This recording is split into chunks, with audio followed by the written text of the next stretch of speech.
대망의 12화가 방영됐습니다. 아니 이제 4화만 남겨둔 거 싫어해요? 12화도 시청자들을 들었다 놨다 한 눈물의 여왕이었죠. 혜인을 구해준 사람은 현우였습니다. 아 이거 진짜 사람들이 어떻게 애가 구하냐 말도 안 된다 그랬잖아요. 하지만 우리 구독자님들 중에서 예리한 추측을 냈었습니다. 빨간 옷이 바다에 들어가면 검게 보인다는 거, 그리고 키를 재어보니 비슷한 키의 어린이였어요. 바다에서 아이가 아이를 구하는 그런 말도 안 되는 장면을 아역 배우들이 연기해내는데 너무 잘 해냈더라고요. 멋있어 보였습니다. 말이 안 되는 거 보여줄게 라고 하면서 구해주더라고요. 제가 이 드라마의 가장 놀라운 점이 연출인데 드라마라서 그래 라는 억지스러움이 없더라고요. 스토리가 업다운이 심해 울다 웃다 난리 친단 말이죠. 그렇다고 몰입이 떨어지진 않잖아요. 다 말이 되게 흘러가더라고요. 친절히 막 설명을 다 해주고 캐릭터들이 솔직해서 몰입이 상당합니다. 그래서 혜인의 운명적인 사랑은 정말 현우였습니다. 그런데 이 사실을 혜인모가 먼저 알게 되잖아요. 혜인모는 오빠가 혜인이를 구하려다 죽었다고 생각했는데 그게 완전 아니었죠. 혜인의 누명이 벗겨질 것 같습니다. 얼마나 미안하겠소. 그 사건의 진실을 현우에게 알려주는 것 같죠? 예고편을 보면 혜인은 mp3 서사를 먼저 알려줄 것 같아요. 그때 현우가 나돈데 하면서 나도 너한테 말하지 않은 게 하나 있어 라고 하면서 요트 사고 진실을 알려주는 거죠. 그러면서 둘이 이런 게 진짜 역대급 운명의 서사라며 발로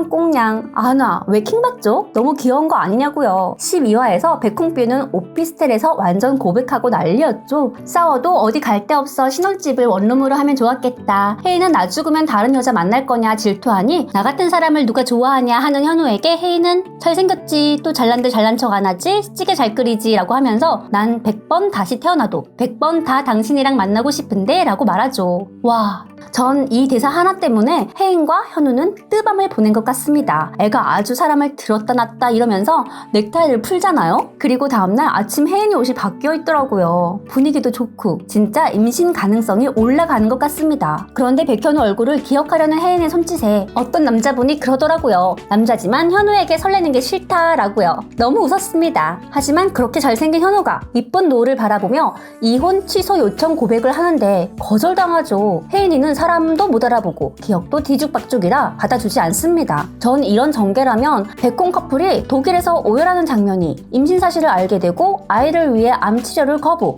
아이 낳는 것을 선택, 그래서 오열하는 게 아닌가 싶어 걱정이 되더라고요. 혜인의 흔적을 남기고 하늘로 가면 뭔가 반쪽짜리 해피엔딩인 것 같거든요. 임신으로 백혈구 수치가 올라가는 것이라면 독일에서 카티세포 배양 치료는 임신에 무리를 안 주면서 암세포만 골라 죽이는 방식이기를 바라봅니다. 그런데 우리 혜인이 예고편에 독일 갑니다. 배경을 보면 독일 배경인 것 같거든요. 오, 백혈구가 올랐나봐요. 하지만 오는 장면도 나오죠. 카티세포 배양이 실패하는 것 같습니다. 하지만 땡빚이 있어도 함께 견뎌주기로 했잖아요. 현우와 혜인은 카티세포 배양이 성공할 때까지 시도를 더 해볼 것 같아요. 그런데 혜인이가 타고 있던 차가 교통사고가 납니다. 이게 무술이가 혜인을 제거하라고 해서 일어나는 것처럼 느껴지잖아요. 아, 제 생각엔 티베님들 안 속아요. 안 속습니다. 이렇게 여러 번 당했다고요. 안 그래요? 아마도 혜인이가 위험에 처할 뻔했기에 무술이가 혜인이를 노린다는 걸 알아채게 되는 그런 계기가 될 것 같습니다. 그리고 우리 다혜 용두리에서 수철이와 상봉했습니다. 박수!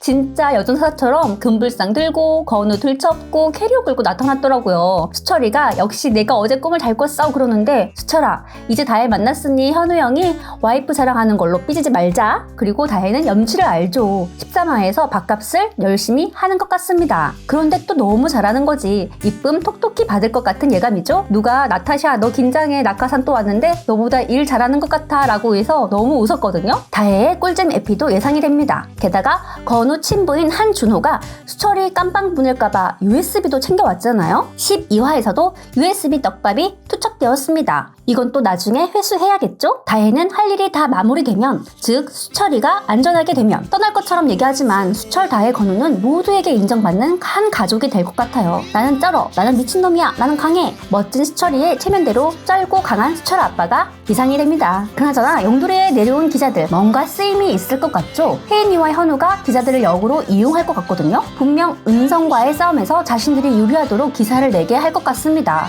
요런 몰이 가능하겠죠. 그나저나 홍만대는 깨어났지만 아쉽게 생을 마감하시더라고요. 정신이 돌아오는 건 한순간이라고 했는데 혜인이가 다녀간 후로 한순간에 정신을 차린 것 같습니다. 패닉룸도 힌트로 알려주었잖아요. 게다가 볼펜의 녹음 기능, 구독자님들과 저랑 볼펜에 무슨 기능이 있다라고 예상한 적이 있었는데 저 보다가 소름 돋았습니다. 같은 볼펜은 아니지만 구독자님들과 대화하고 예측했던 것들이 나와서요. 비자금 얘기는 다음 이야기로 들고 올게요. 좋은 하루 되세요. 드라마 탑 클릭 클릭.